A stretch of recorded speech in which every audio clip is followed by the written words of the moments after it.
Possession crucial from this. How much longer will the referee allow? Dublin lead by a point, and there's the whistle. It's over. It's over. We earned it by winning the last 2 matches on the road, and that's not going to be taken away from us. But what I love in hurling, I love players that will never give in. He hits it. He hits it. It's over the bar. Oh, holy Moses.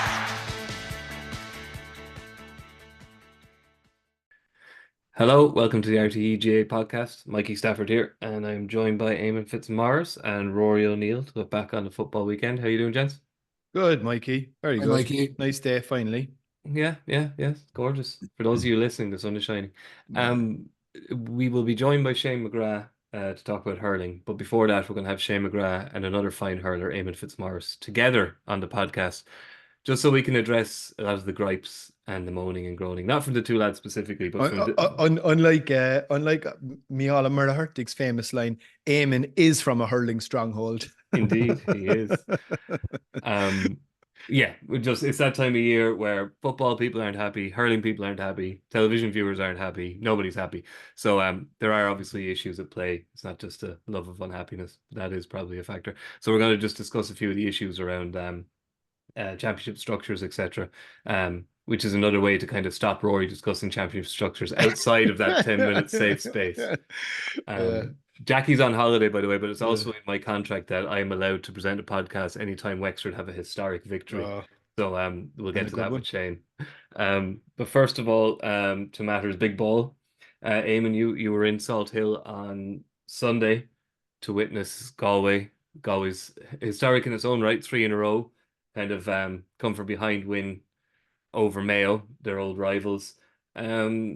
It was a match. I think Kevin McStay kind of quite intriguingly said, he kind of said afterwards that there's not a massive difference between winning by a point and losing by a point. So he was being philosophical about it, which some people might argue is down to the fact that his draw for the All-Ireland group stages isn't terrible now, having lost that match. Possibly, Mikey. He mightn't have been as philosophical Monday morning, maybe, when he was reflecting on it, because it was a disappointing loss for whichever one of them was going to lose the game, because it was a great battle, and it was brilliant to be there in the first place, because it did feel like a big championship Sunday. There was a big crowd there. The weather was good. There was a bit of an edge in terms of the rivalry. You could see afterwards with the way that Padraic Joyce spoke, how motivated they were and how annoyed they were with the conversation that's been around them for a lot of this year, and they showed great stuff to pull it out. But I think, look, to me there is a big difference whether you win by a point or lose by a point. I think when you win, particularly when you're putting silverware on the table, are either team going to win? Sam Maguire, you'd have your doubts whether they can go all the way and win Sam Maguire. So it's a big chance to win some provincial silverware.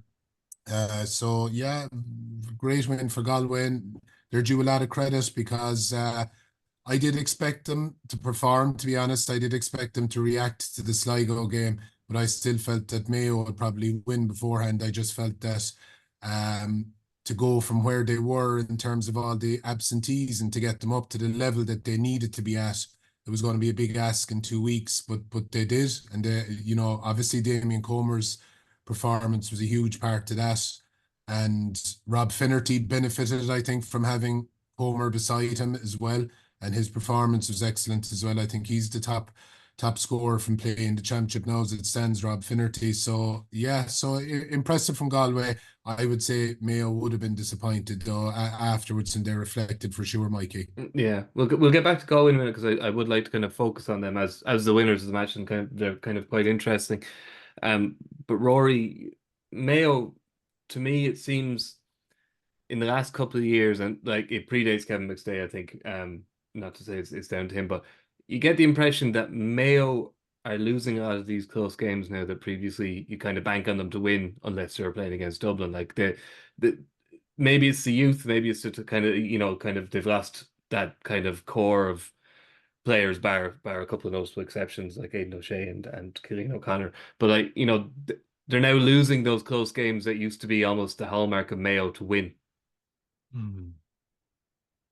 Yeah, I thought they were the better team for Yeah, that's what I mean. It's the kind of shit I 65, want. I thought they were the better team for 65, 70% of the game. It's a mark of Galway's, I suppose, resilience that they managed to stick at it and eke it out in the end. I don't know if I'd be pushing any panic buttons from a Mayo perspective.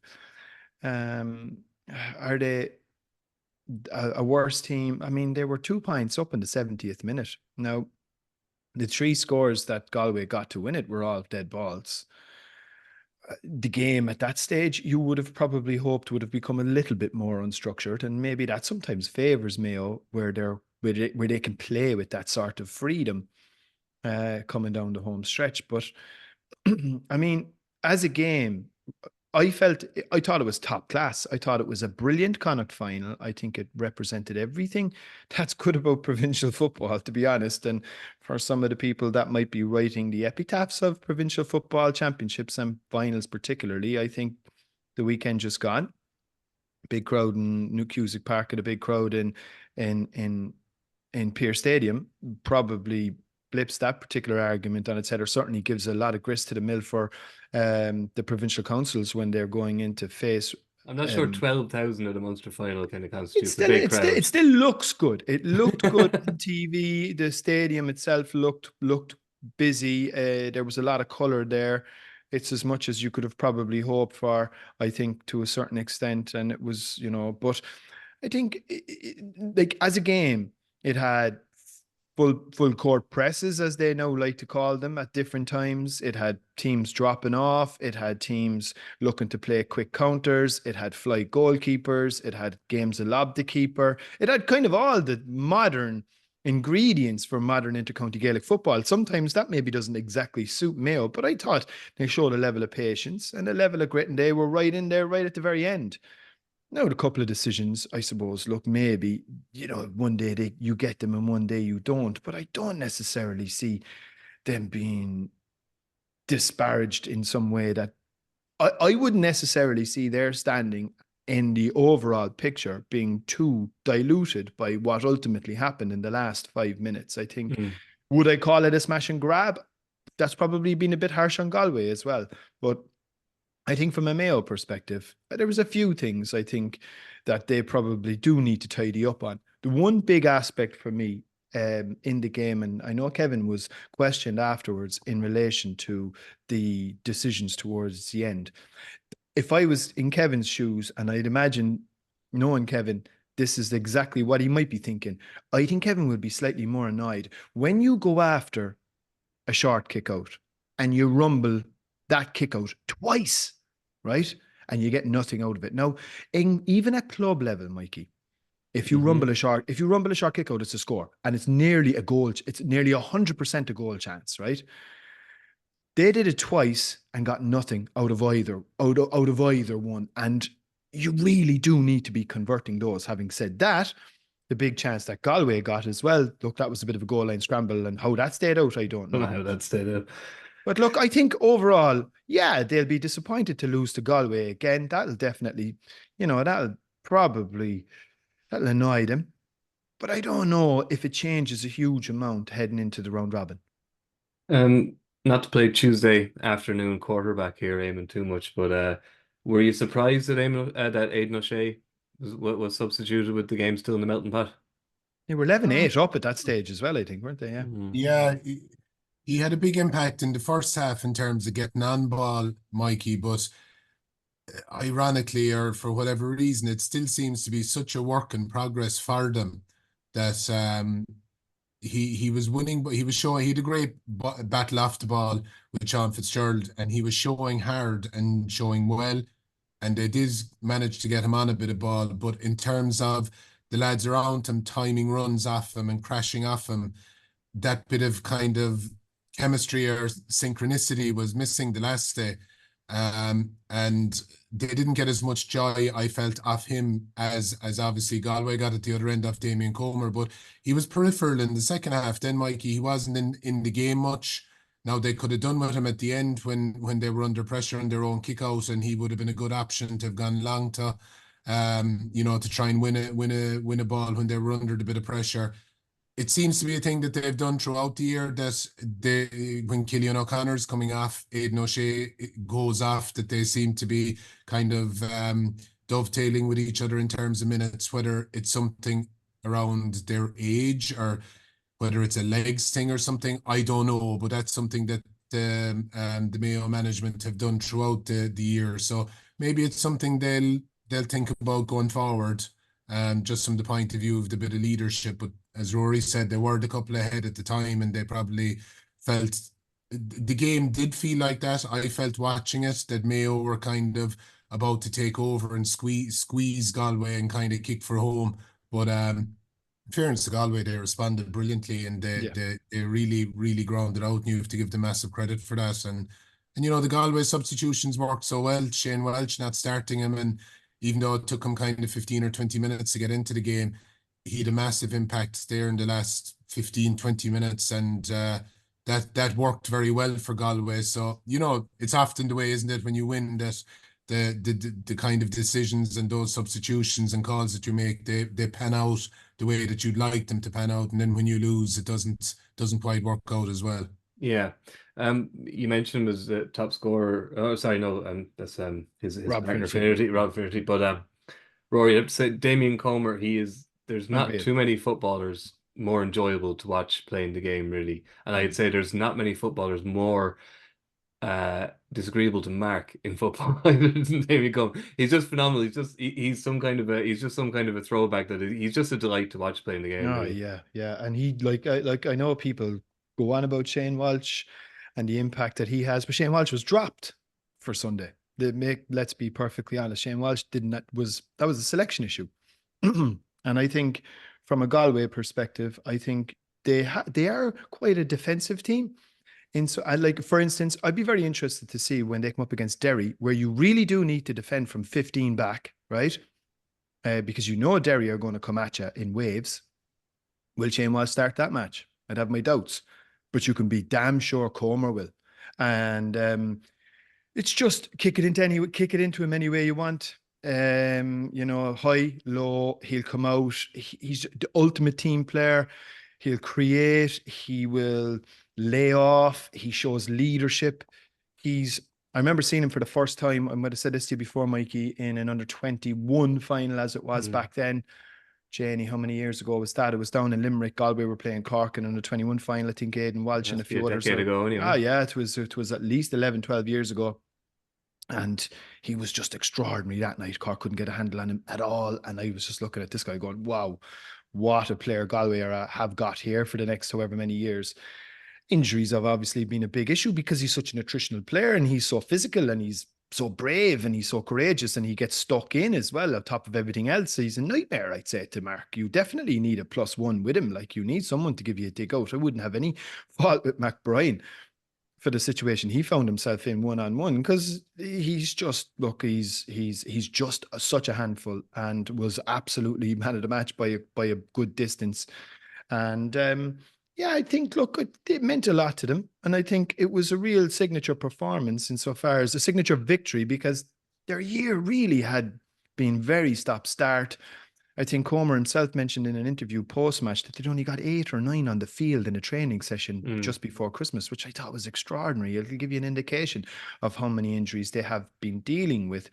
And I mean, injuries are part of every intercounty setup, but they just seem to have been slightly more afflicted, worse than maybe others for whatever reason. And that just can be one of these things. And it just goes to show when they have everyone. It was even interesting to see Cillian McDade named at 26. I know he didn't get any game time, but it'll give you an indication that he's probably closer. And when they have everyone on the field, they will be a right match now for anybody heading into the round robin.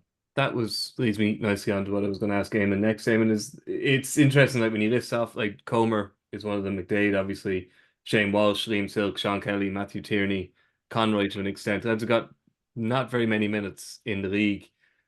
And he says, well, they're a championship team. They get everybody on the field this year. Everybody's fit and firing, which they weren't last year. You say, Jesus, what a team. The flip side of that is that a lot of these lads aren't young. Some of them are like, it's like, who's coming behind it? The Galway were kind of missing them so much during the league is a sign of how good the players are, but is it also a little bit of a concern that maybe they don't have the depth that perhaps we thought they did? Possibly, Mikey, but I think in fairness, the caliber of the players that you were talking about, and so many of them being out, like, I mean, in fairness, during the league, the likes of Cillian O'Corrine did very well. I think probably surpassed expectations this year. There was Rory Cunningham got game time. There's a Sam O'Neill who was under 21 or under 20 last year, midfielder for him. He's on the way. So there are some players coming, all right, but I think, during the league, and we would have all said it, that all teams have injuries, but no team had injuries to the level of player that Galway had, in terms of all of their top players were out together. So it was very hard. And in fairness, like, following on from Rory's point on Damien Comer as well, and one thing I felt at the game was that you have to give the Galway management plaudits from the point of view that they played him close to goal and kept him close to goal for the whole game.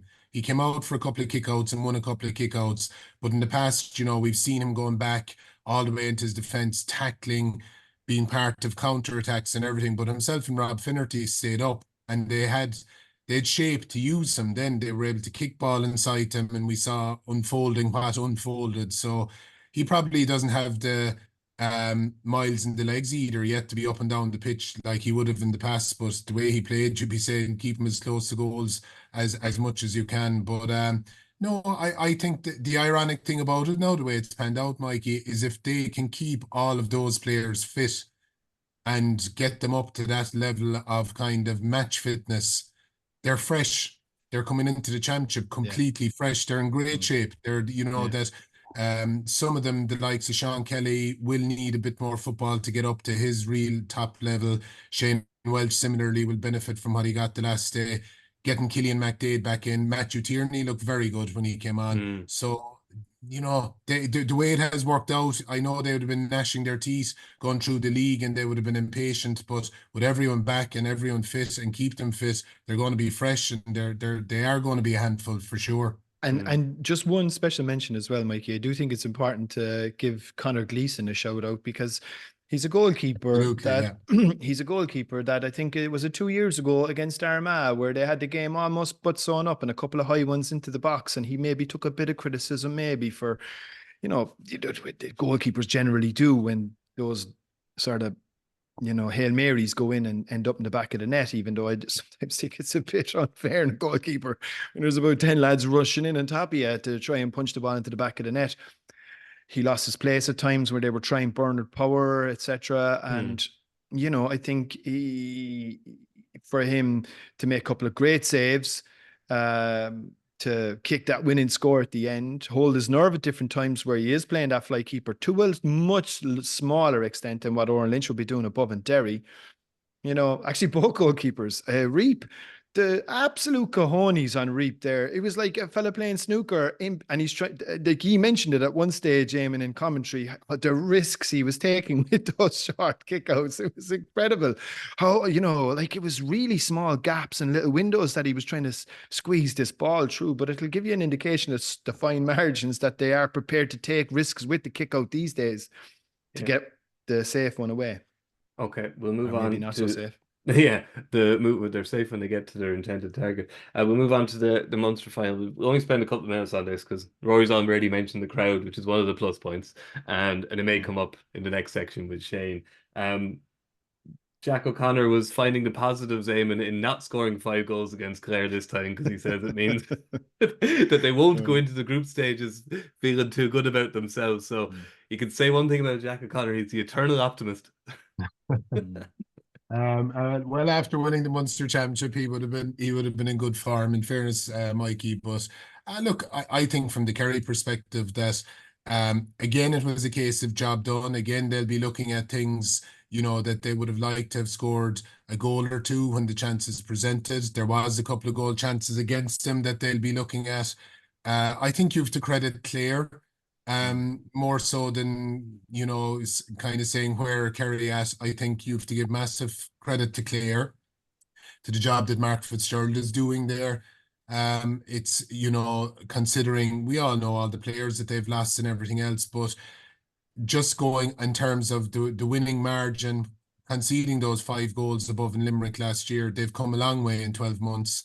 You know, they'll be going into the group stages, try and get a win in those group stages, and it's been a hugely successful year. Obviously, they were unlucky not to get promoted, but at the same time, there'll be an awful lot of positivity, and those lads that opted to go off for the year and do different things this year, I'm sure if they're talking to the lads in the squads, they'll be saying, lads, this fella's good, get back in. And if we've everyone here to build on what we've been doing this year, we're going to be a handful next year. So there's a lot of positive vibes around Clare from that perspective.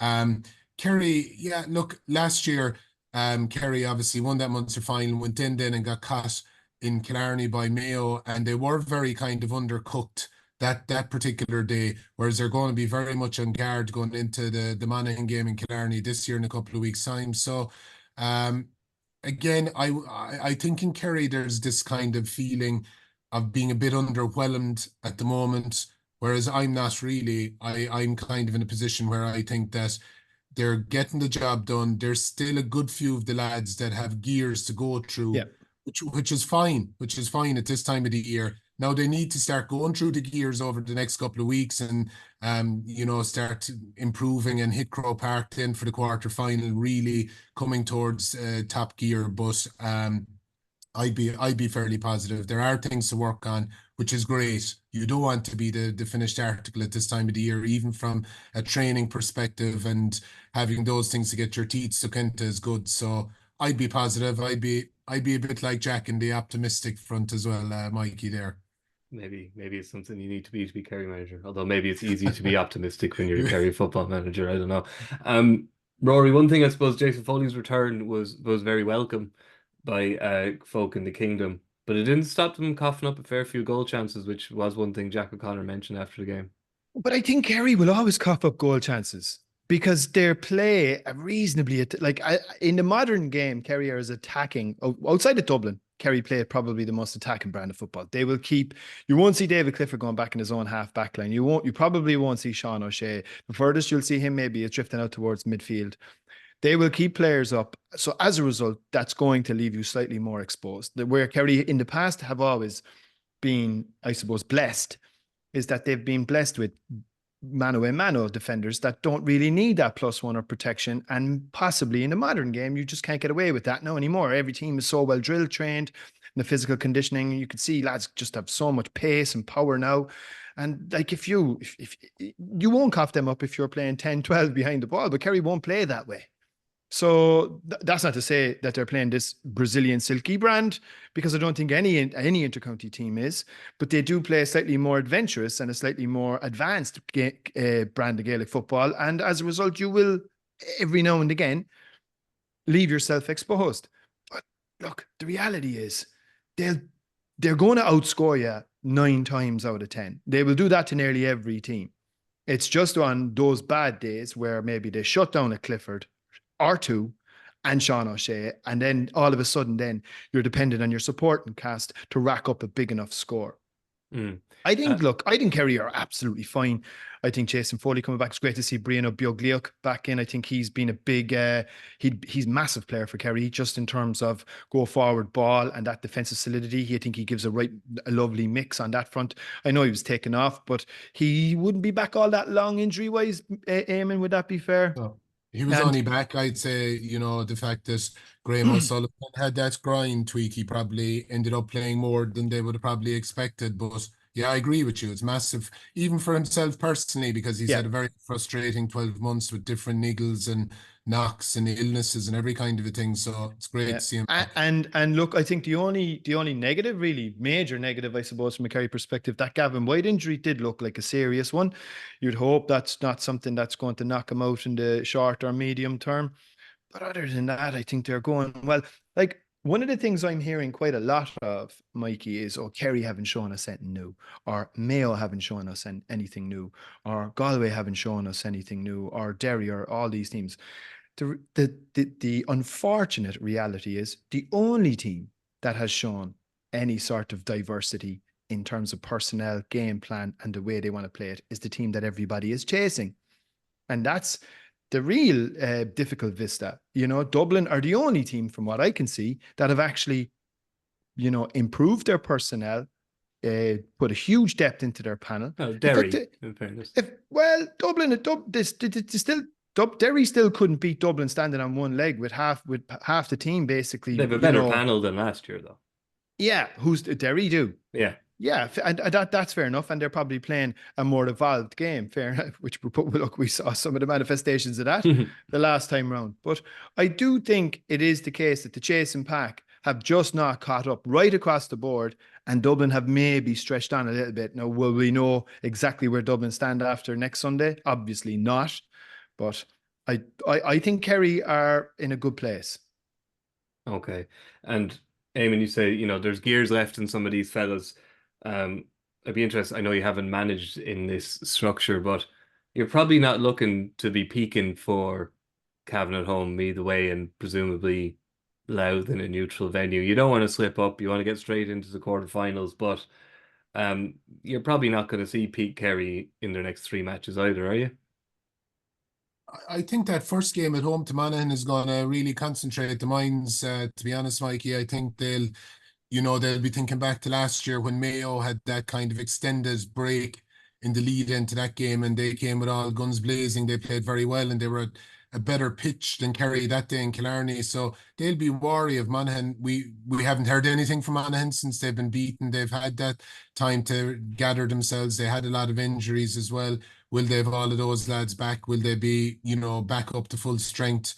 Rory Beggan will have obviously spent, the last 5 or 6 weeks training with the squad the whole time, and that'll be good for their understanding and chemistry of each other. So I think they'll be wary of that game, first of all, Mikey. And then when you win the first game, you're kind of on the road. So we probably won't see P. Kerry for another bit, but at the same time, I will expect them. You'll see the graph starting to go up over the next couple of weeks. Apologies to people at Monaghan and Cavan. I got you confused there. I was looking at Mayo's and Kerry's groups at the same time and got them mixed up. I'm not confusing Monaghan people for Cavan people. Some of my best friends are Monaghan people and Cavan people, honestly. Okay, we'll leave the football there. I'm just going to welcome Shane McGrath along in a second, just for our little corner of hostility, so we can all just vent. So back in a moment. He hits it! He hits it! It's over the bar! Right, we're back, and we've been joined by a member of the Hurling Hezbollah, Shane McGrath, to discuss everything that's wrong with the GAA at the moment. How are you, Shane? I'm good, Mikey. Yeah, no fear, mate. No, you're supposed to say you're angry, Shane. You're as angry as hell. You're not going to stand for it.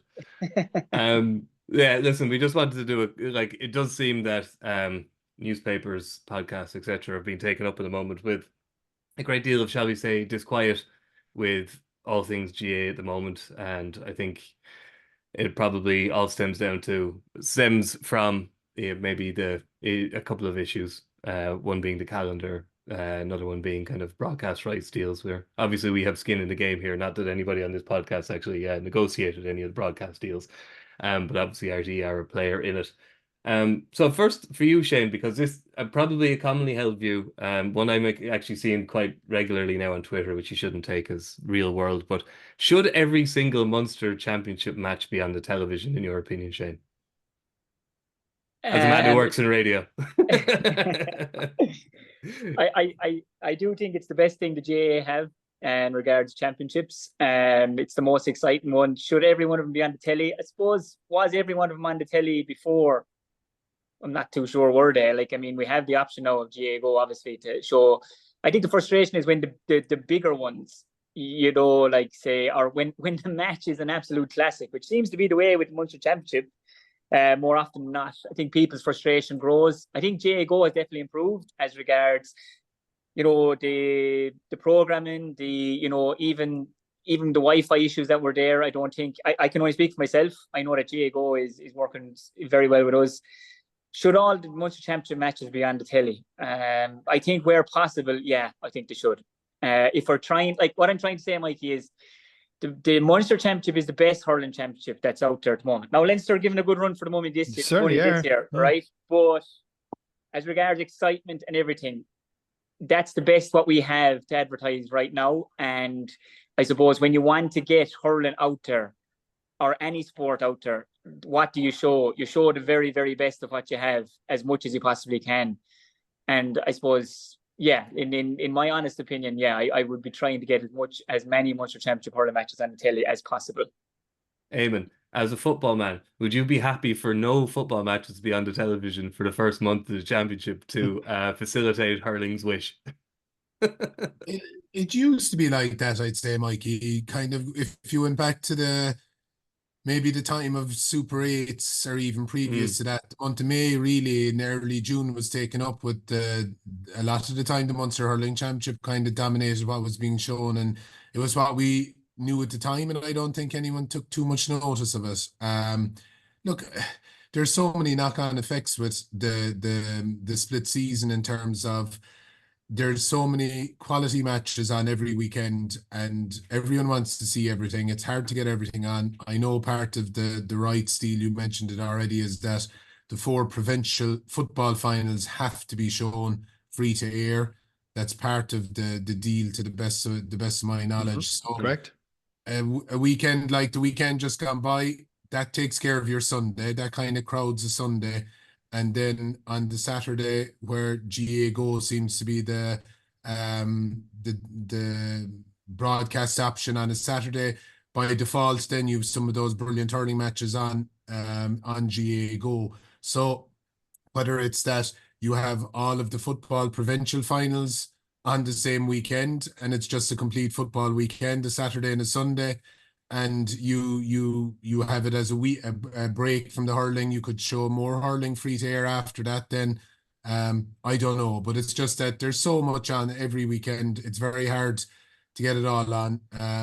With all the giving out, Mikey, I've taken a kind of vow this year that I'm just focusing on the individual match that I'm at a weekend and enjoying that for what it is. And I'm not really looking at all the big picture stuff, but clearly for a lot of people, it's not working at the moment. Yeah, this is your safe space, and just have a little chat about it. Rory, I suppose the calendar obviously is an issue which you regularly discuss, but within the calendar, it's kind of wonky that, you know, the football at the moment is a bit bloodless. Not all the games. You mentioned the Connacht final was very good, and not a lot of jeopardy. When you see Paddy Clifford lift the Munster Cup and the Munster Championship trophy, and like he didn't even get it above his chin. I think it was like that, and then he put it down again. You know, it's some of these matches, they're for titles, but they don't really feel like there's jeopardy on them. Whereas all these Munster matches aren't for titles; they're round robin games, and they feel like they're full of jeopardy. And so the Leinster matches now. So it's kind of trying to. They're 2 championships, but they're not. They're on different tracks, different speeds, aren't they? Yeah. I kind of equate the hurling. It's a bit like, well, the football championship is a bit like, you know, sort of commercial airline, you know, at the moment, nice and safe, taking it nice and handy speed wise, whereas the hurling is very much Top Gun. It's like, you know, like let's go crash and burn straight away. And there's a huge difference in terms of just a sense of feeling around it. And that's, look, it's obvious for obviously for the reasons why. I think this weekend coming, it'll probably become more acute again. The chances are Cork and Limerick play out an absolute barnstormer on Saturday night.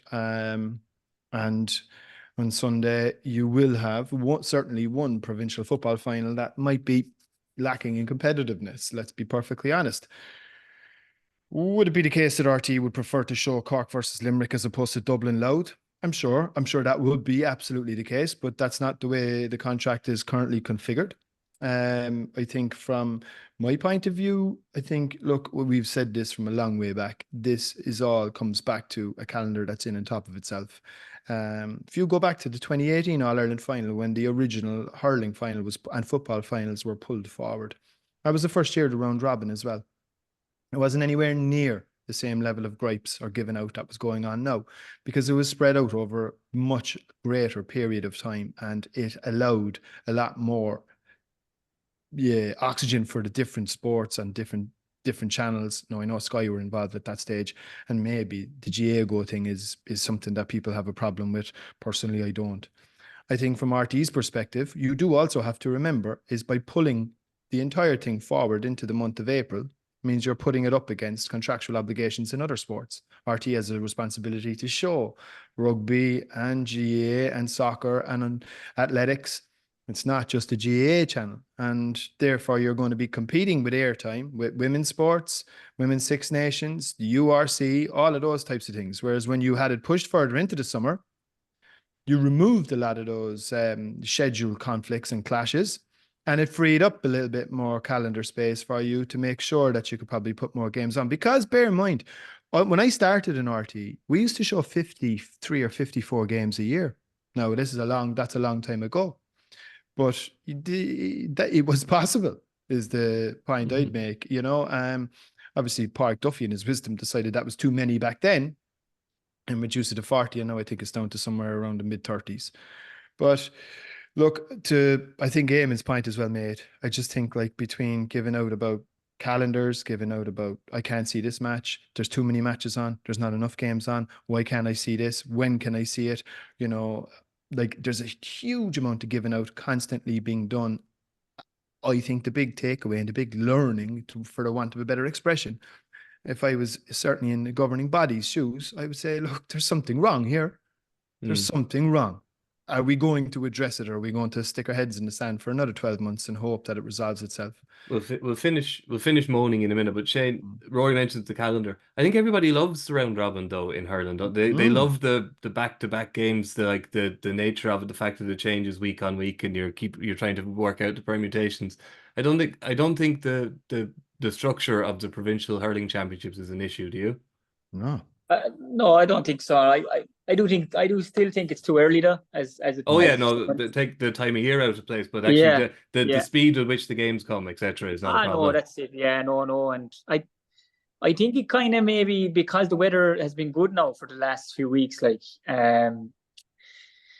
people kind of feel there is that kind of a sort of championship feel because the sun was shining for a couple of the rounds. But I still, like, as a club player myself, I know the club lads, like they love knowing when they're going to be in and when they're going to be out. What my argument is with the calendar is that I still think maybe the whole thing should only be getting going this weekend. Maybe the first round should only be on this weekend. Right, it's 3 weeks later, but like in the grander scheme of things, like I still think you'll get your county championships played off, you'll get your provincial. And sorry, Shane, in the 2018 championship again, that famous one, that Limerick one, which is the first year of the round robin, the hurling championship started on May 12th, which is this weekend.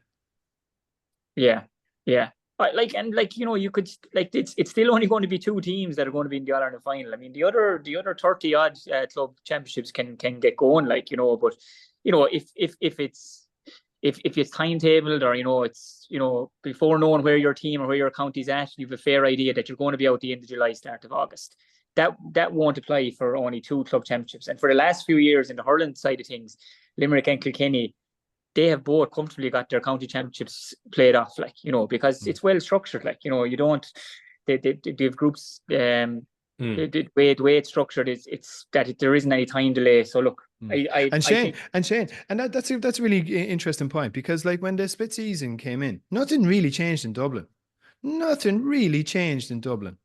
And you're talking about a complex county. It's a proper dual county that plays hurling football week on, week off, that has a team, certainly in one coat, that is almost guaranteed to go deep into the championship every year, potentially playing on the last day, or certainly has done for 9 of the last 11 seasons. Yet the split season came in, the leagues, your master fixture list came out, nothing really changed. The April for clubs month thing and concept, that went, and they're a little bit more squeezed in terms of when the fixtures come back, and they were still able to take 3 weeks off in August, So like, I said it a million times before, and I know Kevin O'Donovan in Cork is probably throwing stuff at the TV screen as I'm saying this now, because I understand the complexities that exist in a massive county like that to run off club championships. This was, in terms of the calendar itself, the greatest act of self-harm the association ever perpetrated upon itself, and it will remain so.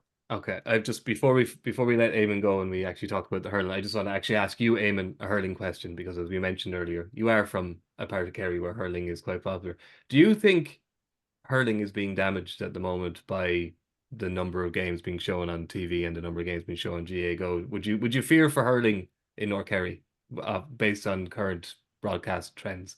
No, I wouldn't feel fear for hurling in our Kerry, but I think it's not so much that hurling is harming itself, but in terms of if you want to go to the next level of promotion, and you want to, like if you just take a Kerry context, if you want to see hurling being played in West Kerry, South Kerry, everywhere else, the more exposure that kids get to watching those top class games, the better. But whisper it, Mikey, you can get a GAA Go subscription if you want, and you can actually tune into those games. They are available, but I understand the free to air argument and all of that, but not so much harming itself, but maybe not helping itself either in terms of the promotion is probably the way I'd put it. Okay. Right. Eamonn, you may now leave, and we're going to let Shane talk about hurling, which is when he's in his happy place. I'm going to smile now. I haven't seen Shane not smiling for this long. See you, Eamonn. Slán. Good luck. Right. So the weekend that was, I know we're talking on a Tuesday, it being a bank holiday. We'll get on to Munster in a minute, Shane, but you're going to have to indulge the Wexford man here now. Yeah. Speaking of GAA Go, myself and my family were all on GAA Go because my mother's in her 80s and doesn't like climbing steps. So we stood in the front row in Wexford Park and had a good view of the closing stages, and people had a good view of us too. So that's definitely worth a GAA Go subscription. But I'm not going to start with Wexford because we never stop. My first question, Shane, would be on Galway, actually. And it was my colleague Conor Neville who kind of said this to me first, so I won't claim to have come up with this idea. But do you think there's any truth in the idea that maybe Henry Shefflin and Eamonn O'Shea are kind of confused? Like their philosophies on hurling mightn't be mixing very well. Would that be one possible explanation for why Galway just seem to be a shadow of themselves this year? I don't know, Mikey. I don't know. There's some talent in the room above there, but look, as a player, as someone who's lucky enough to be a player in Intercounty, you never go out to play bad, and you never go out to give a poor performance, or you never go out to make it look like you're not trying. That's never the case. But that to the greater public looks like what's going on at the moment is baffling. The talent that's above in Galway, and look, obviously I know Eamonn and he would have coached me and stuff, and Eamonn would be, about hitting space and hurling with freedom, hurling off the cuff and things like that. For Henry's career, that's the way it was too. He hurled with freedom. That's why he's one of the best ever, one of the most decorated ever, the most decorated ever.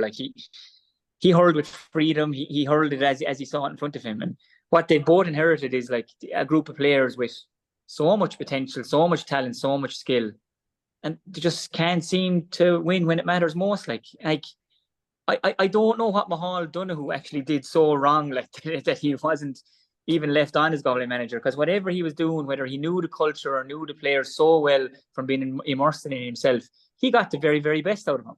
They reached the pinnacle. Even in 2018, they had a few injuries and stuff. They still got to the All-Ireland final, and we all thought before the All-Ireland final, Galway are going to win this. And obviously then, potentially the greatest hurling team of all time, if they do what they're going to do this year, which they look like it, come along and, they change the whole geographic layout of hurling, because we've all kind of been playing catch up since. So I just don't know, Mikey, how if different managers come in and different coaches come in and different strength and conditioning's coming in, but the bulk of the players remain the same. I don't know, where is the answer? I don't think it can be what's on the sideline all the time. It does have to come down sometimes to the players, and I think the weekend is down to the players, to be totally honest. I know Henry achieved so much and he's a serial winner as a player, but geez, being a manager, it's just a completely different world. You're going in trying to look after everybody rather than just yourself.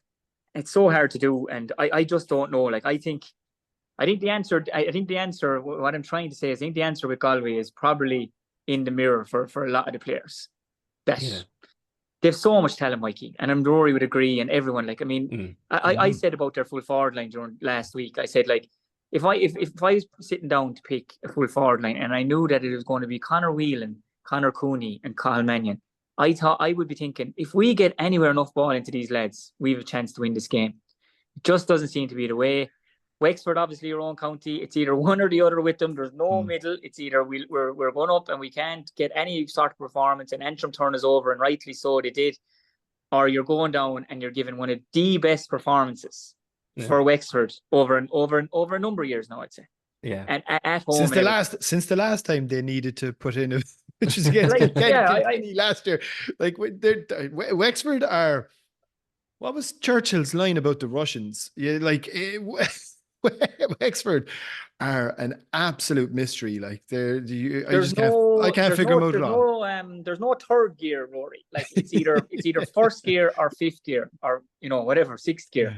There's no like Wexford weren't too bad today. For like it's either Wexford were absolutely brutal or by Jesus they were unreal, and that's what they were at the weekend. They were unreal. They won that match, 14 men with 20 minutes to go. Yeah, the breeze was in Galway's favour. Everything you could have lined up, you tried to say, right, we're a man up, have the breeze. Let's try and push on and win this game. Not Wexford at all, the hurling. I think it was Eddie Brennan said all the men were wearing Wexford jerseys at the weekend. I thought that was a fair comment to make now. And that's the way it seemed. And I just don't know where Galway are going. I don't know. Like say now, like theoretically, lads, if they don't win the Leinster final or even get to it maybe, or they're not doing well or getting to an Ireland final, are they going to look at Henry Shefflin and say, not anymore? Is Henry going to look at it himself and say, look, this I came up, I tried my best. I thought I did my best. I don't know where it's going. And another manager will come in. And will that be the solution to the problem? Maybe not. Do Galway need someone from Galway to be the manager? To really, really understand the culture down there, to understand the ins and outs of all the clubs, who gets on with who doesn't, what do I need to do with this lad, etc., etc. I don't know, but I just don't feel it can always be look out to the sideline and this is your fault, because I don't think it is this time. Yeah. On Wexford, quickly before we move on to Munster, Rory, I think one major thing is you watched them against Dublin and you watched them against Antrim, and they were very susceptible to runs down the middle. So you're kind of looking at Damien Wreck and saying, is he big enough to be a centre half back in the modern game, etc. And you were looking at the full back line and Conor Foley and whether he was the right man for the job. Liam Ryan came in and played full back. Well, that's the thing. Liam Ryan coming back and got booked after 3 minutes, so you knew what mood he was in. And secondly, Damien Wreck was a man. He was my man of the match. He was phenomenal. He was everywhere. He was, especially in the first half, he was unbelievable. So you shore up 3 and 6, as we often say, and that's the end of your troubles, really. So that was really. I know Rory O'Connor and Lee Chin will always get the headlines, and Conor Hearn was amazing, but 3 and 6 being shored up was the key, I think. Well, those names you mentioned there now were all the standouts for me as well. Conor Hearn, unreal midfield. Lee Chin, I think Tolo Cusack said he's like a superhero, and he is. He's like something out of a Marvel comics. And when he's in that kind of mood, and even in defeat the week before, and plus against Dublin, I mean, he should be certainly in All-Star nominee category at this stage already. But I did think Rory O'Connor was outstanding now. I mean, some of the points when he was in that, like Rory O'Connor kind of gave a display, I felt, that I think people underestimate the talent he has. I think if he can get on ball and if he shows that he's interested and he's in the mood, he's as good as anything that any other county has. And he's that two gear Wexford hurler that Shane mentioned, really, is Rory, unfortunately. He's either first gear or sixth gear, Yeah, well, he's probably symptomatic of the way Wexford can be at times, but look, I think they just played like you could see it from the start. Big crowd, 4:00 Saturday afternoon. Big Wexford crowd that was, and I think they gave the supporters something really to latch on to. I thought 20 minutes to go, even though they had a 6-point lead, I thought they were going to be in trouble. It was a red card, in fairness to the referee. Funny, I was about 5 meters away from that on the opposite side of the cameras, and I actually thought it wasn't. But then I saw it from the side of the cameras. I was like, back to rights. It was a red card. It was unfortunate, but it was definitely a red card. Yeah, like I don't think he was going to purposefully do him in that way. I think he was looking to try and put in a big hit. he made contact with an area that you're just not allowed to. And I think, And in fairness to Sean Stack, so. I think he made a correct decision. And that, but that you're saying right now, this is a big test. Like 2 weeks ago, coming down the home stretch, 6 points up with 15 players on the field, they can see 2 jammy goals to Dublin, and Dublin escape out of Wexford Park with a point. So, like they would have had all the excuses in the world to fold in this scenario, and they didn't. And I think it's a good measure of them. Carlow, Kilkenny to come. Could they get 4 points out of that? Maybe get in the mix for Leinster final place, even despite losing to Antrim and dropping. I'm more worried about Carlow than Kilkenny at the moment. The way Wexford's 4 points going. That's the thing with Wexford. Like Carlow could. But no, it was an outstanding display by Wexford, and it was the kind of display that we were waiting for, given how encouraging some of the signs had been in the spring. And it's just about whether they can build on that now and make some knockout hurling, because I think, in fairness to Rossiter, he's a great character on the line, and I think it would be a good boost for hurling as well, because, as we know, they bring great crowds and there's great colour and crack when Wexford are involved. Yeah, we're going to finish up now shortly, lad, so we better discuss the Munster Championship, to paraphrase another podcast when they talk about the Leinster Championship. Yeah, 5 minutes left. Shane, was that a bit of a cured sake of a result now for you on Saturday evening, or would you have thought taking a point out of Walsh Park against a fired up Waterford would have been what you would have been happy with beforehand? Certainly what you'd be happy with about 3 or 4 minutes left, I guess. Yeah. 70 minutes on the clock and you're down 4 points. I just thought the group showed great steel, and like even Sean Kennelly there, just mentioned him from the Moneygall club, no more so than my own club, Moneygall. Like, they're not churning out inter-county players year on year. So to have someone like Shawnee there coming on, and like for me, that was a kind of a, as a player, like you're sometimes when you go in and you're new to a panel. Now Shawnee would have been in train last year, but this year now he's in proper, and you're kind of wondering, there might be that, am I good enough to be here, or what? How am I going to fit in? And I think that was his stamp on it the other night with his 1-1 that he got. That's his kind of, look, I'm good enough to be here. And he looked lively when he came on. Would we have taken the point? Absolutely would have taken it. I thought it was a fairly closely contested battle throughout the day. Obviously the goals were a killer for Tipp. And obviously, when the referee runs across in front of your goalie as one of the best ball strikers in the country is taking a penalty, that doesn't help things either. And that was an absolute disgrace, lads. Like, I'm all for referees getting respect and everything, but what James Owens did the other day, running across in front of Barry Hogan's vision in his line of sight, like, come on. Like, I was at an under 11 Camogie Blitz today. If it happened in an under 11 Camogie Blitz, the referee or someone would have said, take the penalty again. And we're on about a team. Yeah. Can I ask you on that, Joshin? Sorry, go on. We're on about a team of officials, like, right? And look, we're on about give respect, get respect. I get that, right? And there's a team of officials. But, like, for me, right? Like, could someone not have said to him, like, an umpire or the 2 umpires or the linesman or something, say, James, we're going to have to take that again. You ran across in front of the goalie. Like Barry Hogan. Barry's a nice guy. Maybe he was too nice the other day. Maybe, like, as a goalie, he should have ran out to James Owens and said, you ran in front of me there. Now this wasn't like last minute of the game to win it. But you know what? It set the tone for the game. Mm-hmm. And I still think a draw was a fair result. I think the teams were fairly even matched. But, like, that was a joke there tonight, lads. An absolute joke, like. Mm-hmm. Like, that should have been retaken, and it should have been said as well. And if it happens again, maybe there'll be a learning. For me, I think it was a panic. I think he was at one side of the goals. We all know Stephen Bennett strikes off his left. He's going to strike, as he's looking at it, into the bottom right-hand corner. Barry Hogan's strong side is his left side as he's looking out the field. So if that ball is getting struck there and saved, chances are it's coming out to that side. And James Owens just blew the whistle and said, I'm at the wrong side here. I'm at the wrong side here. I need to get over there because the chances are it's not going to break over there. And people say, well, it's harder than Stephen Bennett. But you know what? He's fully focused on lifting and striking that ball. He's not looking at the guy running across. Whereas Barry Hogan is 100 laser vision straight out there, comes across. And you know what? It is a 1%. It is a 1%er in the greater thing. So look, I hope the learning is there. I think refereeing is a very, very tough job. But you know what? When mistakes like that are being made, I think there has to be, like, I'm sure they're questioned. I'm sure when the refs met that they spoke about it and in-depthly spoke about it. But for me, I thought it was bizarre. It was bizarre. And another thing was, because I didn't see the match because I was out after the Wexford match. I was kind of half following on my phone, but I didn't see the start of it because I was still in Wexford Park.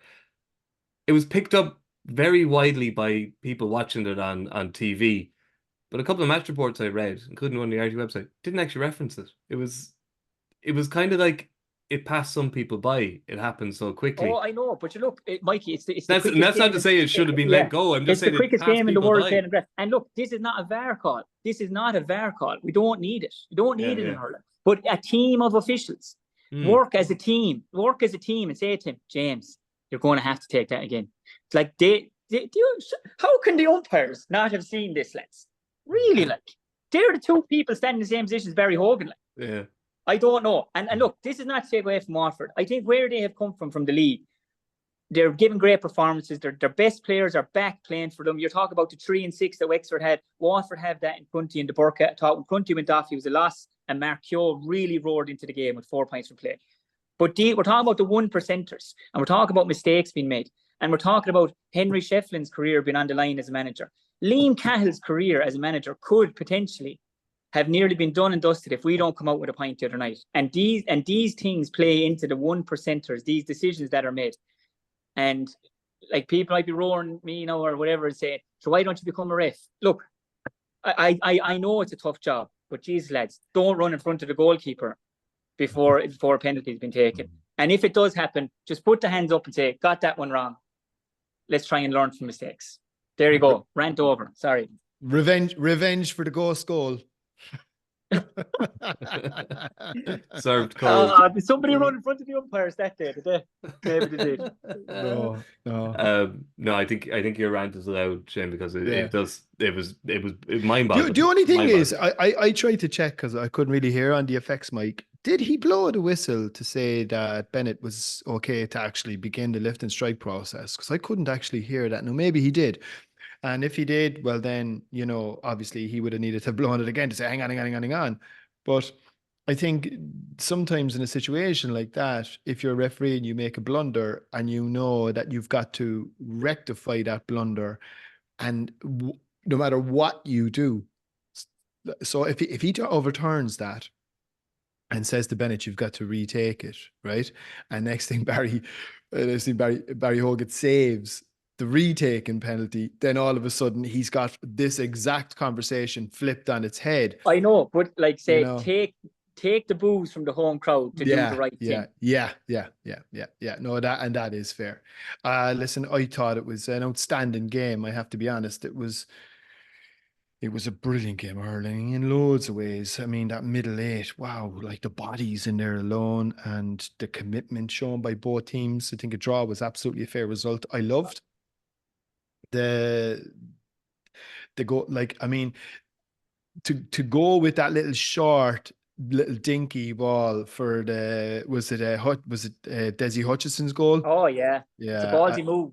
Yeah. I mean, very, very. Yeah. Like the one thing that I found about that was it was a real throwback to the Waterford team of the noughties, where it reminded me of Paul Flynn that time against Cork in the Munster final, where he did a top spin and basically planted one into the top corner when Sully and Don Logue were on the line expecting him, because he had to look up at the goalposts as if to say, I'm going to tip this over, and then top spins it in. And it has that kind of streaky, cheeky Waterford hurling nature about it, which I thought was very encouraging to see, that they had license to show that sort of creativity, which I think they can bring in spades and in abundance. But I do believe that they'll feel that was a point dropped. I mean, you're 4 points up at home against Tipperary, your former manager on the opposite sideline. You have a chance effectively to put both counties out. They had a chance to knock out Tipperary and Cork because they would have had both of them on the head-to-head. So it would have been slightly immaterial what happens in Ennis and the Gaelic grounds from a Waterford perspective. So you just hope from their point of view that it doesn't come back to haunt them. And the quirk now, Shane, of course, of the kind of the fixtures is that Tipp's final 2 games are at home and Waterford's final 2 games are away to Clare and Limerick. So it does feel like that probably that hurt Waterford, more than almost Tipp gained from it in a way. looking at the last two games. Yeah, maybe, yeah. But you know what? They're hurling well. Where the match is on, I'd say it won't bother them too much. You know, as much as it maybe would have before. If they're not hurling well, when you're not hurling well, you just don't want a certain place. You just don't want to go to. But they're hurling well. They're in a good place. Their panel is strong. As I said, they're down the centre. They're very, very solid with Prunty, De Burka, Jamie Byrne, Desi Hutchinson's hurling really well. Why? Because he seems to be doing a lot of his hurling up in the forwards, which is where he's at his brilliant best. You know, Bennett's. They're striking the ball well. Mikey Kiley is popping up there. He got a catch near the end of the game, guys. You know, he won a ball, won a free. These guys are hurling. Target man, isn't it? These guys are hurling. They really are hurling for each other. Maybe hurling for the manager, hurling for the management, but they're in a good place, so they won't mind going away. My biggest worry is Mikey. Right, this is what my biggest worry is. Say Tipp are at home now to Clare and Cork, right? And just say hypothetically speaking, now you needed something out of the Cork game, and let's say Cork were out of the championship, like last year when Waterford were out of the championship, and absolutely hockey does at home in Thurles. So I think the Tipp people, or for me anyway, you're nearly hoping that Cork are coming up with something to play for, because you know, if they're coming up and they're gone, and it's just like, you know, let's throw all the shackles off, let's just give this one go.